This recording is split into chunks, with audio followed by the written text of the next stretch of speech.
The first drop of wine hit the paper at exactly 4:15 in the afternoon. My sister Jessica didn't spill it. She poured it.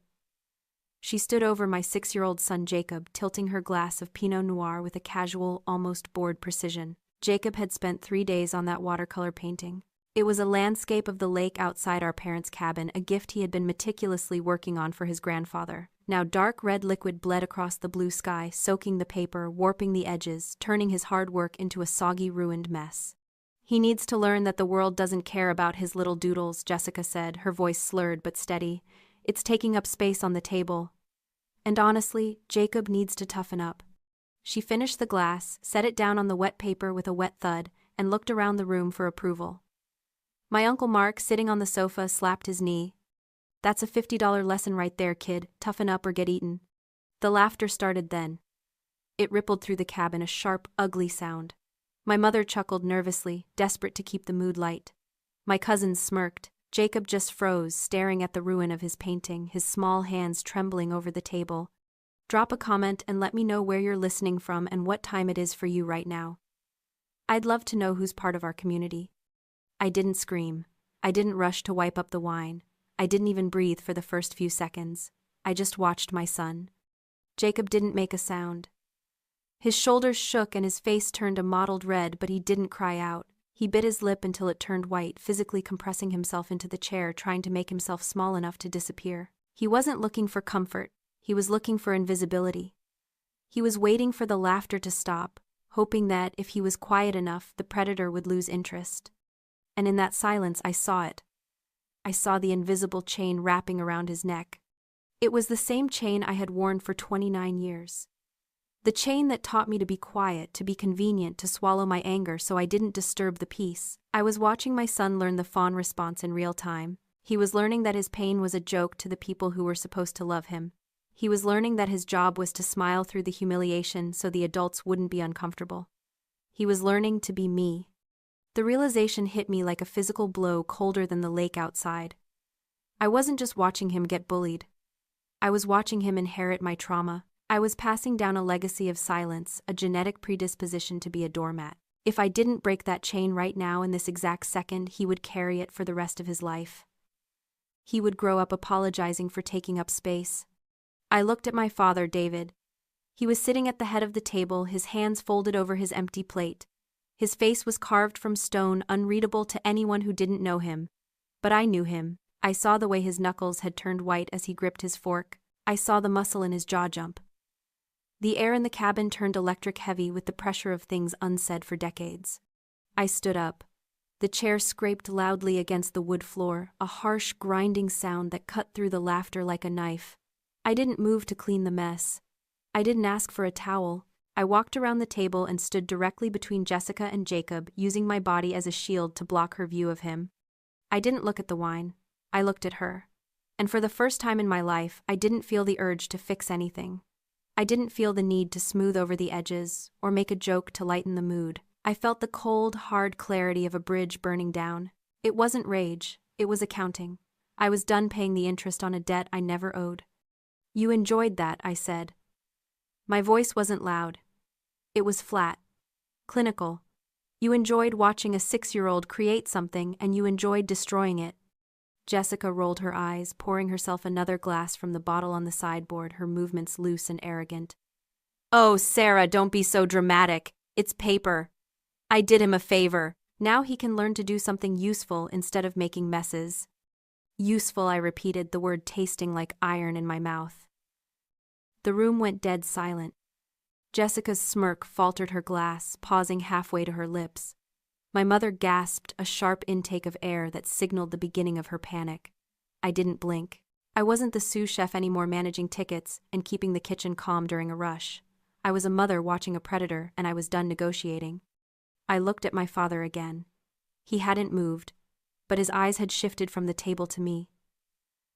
Before I could say another word, my mother Susan rushed into the scene, but she didn't go to Jacob. She didn't hug the crying child. She grabbed a handful of napkins and started frantically wiping the wine off the table. "Oh, Jessica, you're so clumsy," she chirped, her voice high and tight, vibrating with a desperate manic energy. She was scrubbing the wood, ignoring the ruined painting completely. "Sarah, don't make a face. It was an accident. we can buy him a coloring book. A nice one. With stickers. She looked up at us, her smile stretched too thin, her eyes pleading. Let's just have a nice dinner, please. It's Labor Day. We're family. I watched her, and the pity I usually felt for her evaporated. I realized then that my mother wasn't confused. She wasn't helpless. She was an addict. She was addicted to the illusion of a happy family, and she was willing to pay any price to keep it, but she never paid the price herself. She taxed us. She taxed the good children, the quiet ones, the ones who wouldn't scream. She sacrificed our dignity to appease the monster because Jessica was the only one who threatened to burn the house down. Susan would let Jacob bleed just to keep the carpet clean. Exactly, Jessica said, emboldened by our mother's defense. She leaned back, swirling her wine. He's too soft. Sarah babies him. I'm doing him a favor, teaching him how the real world works. That was it. The snap of the final thread. My father, David, stood up. He didn't do it quickly. He did it with the slow, creaking heaviness of an old building finally giving way. He walked over to the mantel where a rustic wooden sign hung the words "Family is Forever" painted in cursive script. He stared at it for a second, then turned to face Susan. You wiped the table, he said. His voice was dangerously low, a rumble of thunder before the storm. You didn't check on the boy. You worried about the wood stain. Susan froze a wine-soaked napkin in her hand. David, stop being dramatic. I'm just trying to...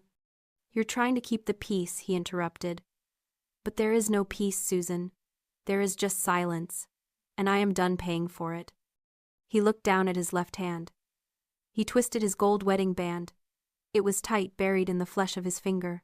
He had worn it for 40 years. He walked to the kitchen sink, pumped a dollop of dish soap onto his knuckle, and began to work it off. It was painful to watch.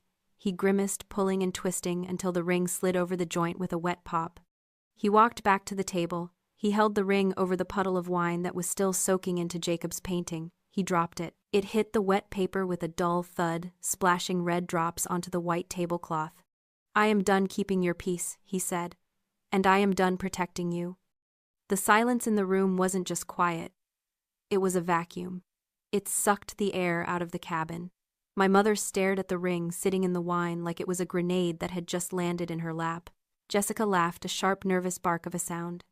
Dad, are you senile? She scoffed, though her eyes were darting around the room. It's a painting. You're going to divorce Mom over a $5 watercolor set. That is pathetic. David didn't look at her. He didn't look at Mom.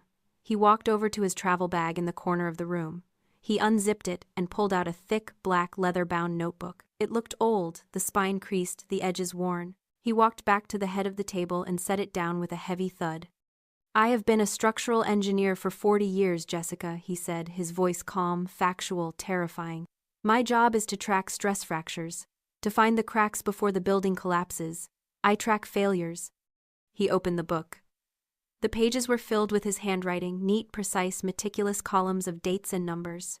3 years ago, he continued, running a finger down the first page, you told me you needed $5,000 for a business loan. You said your influencer career was taking off, but you needed new equipment. Jessica crossed her arms, rolling her eyes. Yeah, and I paid you back, mostly. What is this, an audit? You didn't pay back a dime, David said. But that's not the point. The point is, I started tracking. Not just the big loans. Everything. Every time your mother said she needed extra cash for groceries. Every time she withdrew money for home repairs that never happened. Every time our joint savings account dipped for emergencies. He turned the book around so Jessica and Susan could see the columns. I tracked the dates, I tracked the amounts, and then I hired a forensic accountant to track where the money actually went. Susan made a small, strangled noise. She reached out a hand, trembling. David, please, don't do this. Not in front of everyone. Everyone needs to know, David said. Because everyone has been laughing at Sarah. Everyone has been laughing at Jacob. Everyone thinks they are weak. But they aren't weak. They are the ones paying the bill. He looked at me then, and his eyes were full of a deep, aching apology. I let this happen, Sarah. I let you think you were less than her. I let you think she was special and you were just... there. But I was watching. I was counting. He turned the page. Taped to the paper were bank transfer receipts. This isn't an allowance, Jessica, he said. This is a ransom. David looked down at the ledger, his finger tracing a line of red ink. August 14th, 2 years ago. $12,000. You said it was for a brand partnership buy-in. April 3rd last year. $8,000. You said it was for medical bills. He looked up, meeting Susan's terrified eyes. But the biggest one was 3 years ago. The night of the Labor Day party. The one we didn't attend because you said you were sick, Susan. Susan was shaking her head frantically now, tears streaming down her face. David, stop, please. Protect the name, David's voice rose, cracking with a fury I had never heard. You didn't protect the name, you protected a criminal. He turned the page. This time there wasn't a receipt. There was a copy of a police report taped to the paper. The $174,000 wasn't for business loans, Jessica. It wasn't for gifts. It was hush money. Jessica froze. Her arrogance evaporated, replaced by a sudden, stark terror. She looked at the door, but she didn't move. 3 years ago, David said to the room, Jessica drove home drunk from a party. She hit a parked car, and then she hit a pedestrian, a 19-year-old girl walking her dog. I gasped. The room spun. I remembered that time. Jessica had been traveling for a month. Mom had said she was in Europe finding herself. She didn't stop, David continued. She fled the scene, a hit and run. Susan was sobbing into her hands, her body rocking back and forth. You took our retirement money, David said, his voice shaking. $174,000. You paid for a lawyer to bury it. You paid a settlement to the girl's family to keep it out of civil court. You paid off the car repair shop to fix the dent off the books. You told me it was a parking dispute. You told me it was handled. He slammed the book shut. The sound echoed like a gunshot in the small cabin. You stole our future to cover up her crime. And then you let her sit here at this table and mock a 6-year-old boy for painting a picture. You let her destroy his work because you taught her that destruction has no consequences. He looked at Jessica, who was pale, her mouth opening and closing like a fish. You aren't a businesswoman, Jessica. You aren't an influencer. You are a liability. And your mother is your accomplice. The silence that followed was heavy, suffocating. It was the sound of a family myth dying. Jessica tried to rally. She stood up, smoothing her expensive dress, trying to summon the arrogance that had protected her for 33 years. She looked at the ledger, then at David, and scoffed. So what? She spat. It was an accident. Mom helped me. That's what mothers do. They help, unlike you. She glared at David, her chin high. You're just jealous because Mom loves me more. I don't need your money. I have my own brand. I have my own followers. I don't need this dusty old cabin anyway. David looked at her with a cold, detached pity. It wasn't the look of a father looking at a daughter. It was an engineer looking at a condemned structure. You have nothing, Jessica. He reached into the back pocket of the ledger and pulled out a folded document. He placed it on the table right next to his discarded wedding ring and the ruined painting. This cabin is in my name. It was my inheritance from my father. Your mother's name is not on the deed. He smoothed the paper flat. You have 1 hour to vacate these premises. All of you, Susan included. I am listing it for sale tomorrow morning to recoup the retirement funds you stole. You can't kick us out, Susan wailed, her hands clutching her chest.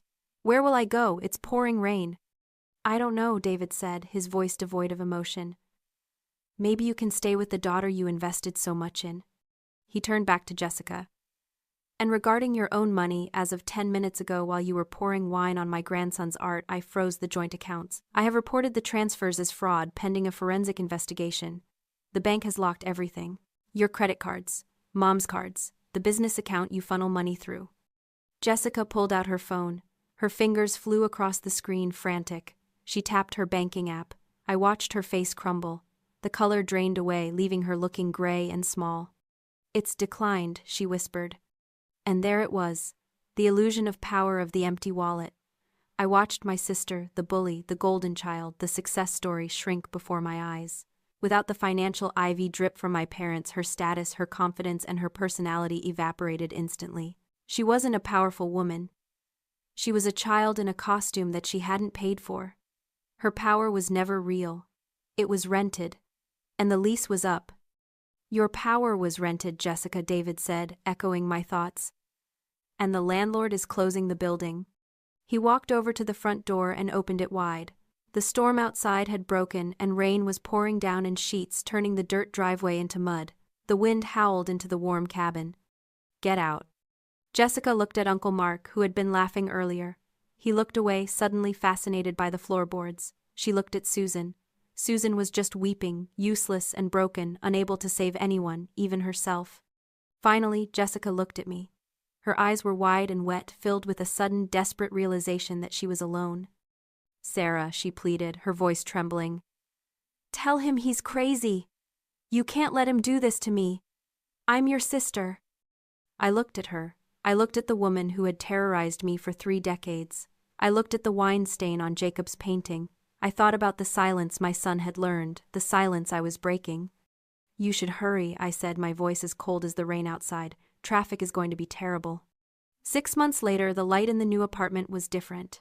It wasn't the dim yellow light of the cabin or the harsh fluorescent glare of the old family house. It was white and clean, streaming through big windows that overlooked the city park. It was smaller than the house David had shared with Susan for 40 years, but it was peaceful. There was no walking on eggshells here. No heavy sighs from the other room that signaled an incoming guilt trip. No fear of the next explosion. I sat on the floor leaning against the wall, watching them. David was kneeling next to Jacob on a drop cloth. They were covered in sawdust. David was teaching him how to use a miter box to cut wood for a custom canvas frame. "You have to measure twice, Jacob," David said, his voice gentle, patient, the voice of a man who no longer had to shout to be heard. "Precision matters. If the frame is strong, the art is safe." "Like this, Grandpa?" Jacob asked, sawing carefully, his tongue poking out in concentration. "Exactly like that." My mother, Susan, was living in a small condo 2 towns over. She sent letters sometimes, long rambling diatribes written on expensive stationery, blaming us for ruining the family image, for embarrassing her at church, for being cruel. I burned them in the sink without reading past the first line. She was still trying to tax us for a piece that didn't exist, but we had stopped paying. Jessica was working retail at a mall kiosk selling phone cases. The fraud investigation had triggered a tax audit and she was drowning in legal fees. She had to sell her car. She had to move into a studio apartment. For the first time in 33 years, she was facing the reality of a life without a safety net, and the fall had been hard. I looked at my son. He wasn't flinching anymore. He wasn't hiding under the table. He was making a mess with glue and wood, and he was laughing. When he spilled a little wood glue on the floor, he didn't freeze. He just grabbed a rag and wiped it up, knowing that no one was going to scream at him. I realized then that the price of this peace had been high. We had to break the family to save the people.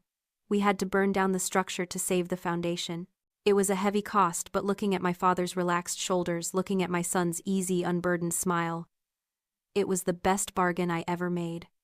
If you've ever had to break a bond to save yourself, type freedom in the comments. Let's remind each other that we made the right choice.